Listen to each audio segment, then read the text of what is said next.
これがいい。伸びて。チ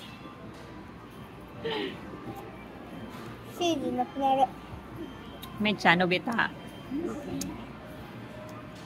美味しい？美味しいけど、口の中チーズだけ。全然飲めない。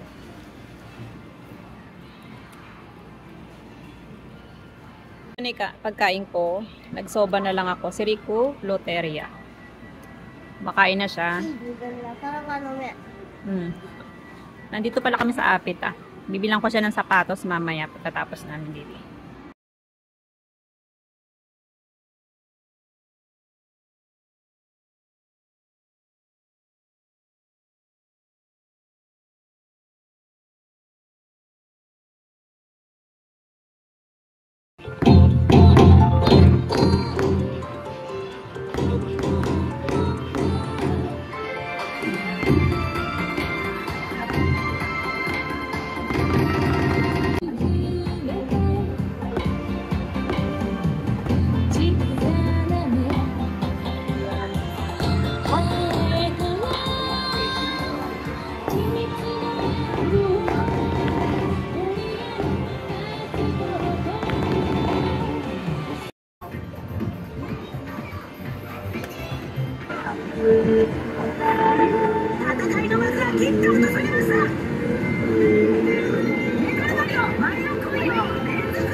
これがいい。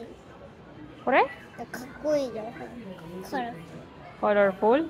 かっこいいじゃん。なんか雷が。ちょっと待って、リコね。かっこいい。リコ、おいで。こっちもあるよ。リコの好きなやつ、どっち？これダイナソーか。どっちにする？それにする？グリーン？それがいい。測って、一回座って。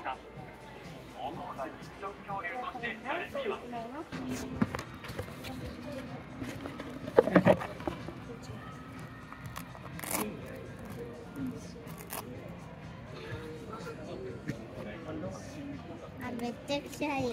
いい？いい感じ？行ったことないここ。閉めて。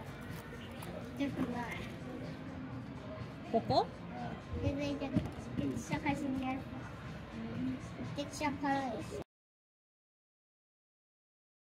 ？Pauwi na tayo guys. 3:30 na ng hapon. Pauwi na tayo. So nakabili na ng shoes. Ko? Suot na niya agad yung shoes oh. Yay, kakoy na. Yan ang pinili niya. ayun guys, masaya naman daw siya sa napili niya. Siya pinapili ko, kaya sinama ko si Rico ngayon kasi at least yung gusto niya, yung mabibili namin, di ba? Covered face na tayo. Galing pala kami kanina kila Ukasang sa lola niya, doon sa biyanan ko. Inabot na ng maaga ni Ukasang yung mga otoshidama ang tawag kasi dito sa Japan. Yung parang tawag sa Pilipinas? Mga aguinaldo ba yun? Aguinaldo. Pera. Sa kanila dito pera eh. New Year, Christmas, mga presento, mga laruan, ganyan. Tapos pag New Year, pera naman na nakasobre. So, ayun, inano ko na siya, nilagay ko na rin siya sa bangko ni Rico. Tapos nag-withdraw na rin ako ng pera na babaunin naming budget sa Pinas. Actually, naghulog na ako ng pera. Nagpauna na ako nagpadala doon. So, pero meron pa rin akong dadali na ihiwalay ko. Hindi ko siya ipapalit sa peso agad. In case lang, nakapusin kami ni Rico at may dala akong pocket money. So, ayun. Friday ngayon. Bukas, Saturday. Then, Sunday ng hapon ang alis namin ni Rico. Ayun lang guys. Excited. So, nagdadrive ako. Mamaya na lang. No, Rico? Matato de?